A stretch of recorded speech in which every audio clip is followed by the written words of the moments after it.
তো আসলে বিজয় উদযাপন করলাম, এত নাচাগানা করলাম।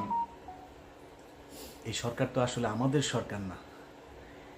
এদের ভেতরে ডক্টর মোহাম্মদ ইউনূসকে সামনে রেখে সব ভেজাল চিটা সব এটার ভেতরে ঢুকিয়ে দেওয়া হয়েছে। ইন্ডিয়ান পুরো সেকেন্ড লেয়ারের যা আছে সব এই জায়গায় বসানো। ডক্টর মোহাম্মদ ইউনূস চাইলেও কিছু করতে পারে না। এখন ডক্টর মোহাম্মদ ইউনূসের সামনে রাস্তা একটাই আছে, উনি যে কোনো দিন শুনবেন যে উনি চলে গিয়েছে দেশ থেকে। এরপরে কি হবে? পুরো সেট আপ সাজিয়েছে আসিফ নজরুল, মাহফুজানা, মতিউর রহমান। সব জায়গায় বিএনপির কিছু লোকজন আছেন, তাদের খুব মনে হয় আমার নিয়ে মনে হয় খুব কষ্ট। কিছু মানে আমি ঢালাওভাবে বিএনপি জামাতকে নিয়ে ঢালাওভাবে কথা বলার মতো স্পর্ধা আমি দেখাইতে পারবো না। এই দলের মানুষ আমাকে প্রচণ্ড ভালোবাসেন, আমাকে প্রচণ্ড শ্রদ্ধা করেন, তাদের নিজেদের মানুষ মনে করেন।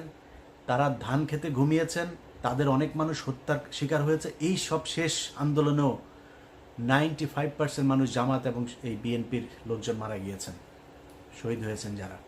অতএব আমরা এদের ব্যাপারে কথা বলতে গেলে রেসপেক্ট করে কথা বলতে হবে। আমার ব্যাপারে কথা বলতে গেলেও একটু রেসপেক্ট দেখায় কথা বলতে হবে। আমাকে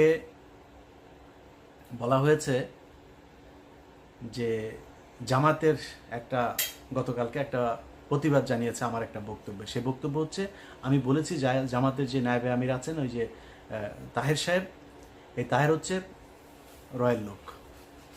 এটা বলার পরে তারা প্রতিবাদ জানিয়েছে আমার এই বক্তব্যের। আমি এটাকে খুব পজিটিভলি নিয়েছি, কারণ জামাত একটা সংগঠন, তাদের সাংগঠনিক একটা পদক্ষেপ থাকবে, এটা কোনো ব্যাপার না। আমি ওনাদের ওই ফেসবুক পেজেও জামাত ইসলামের যে পেজ আছে সেখানে গিয়ে জামাতের লোকজনেরও বক্তব্য দেখেছি, কমেন্ট দেখেছি। আমার কাছে খারাপ লাগে নাই।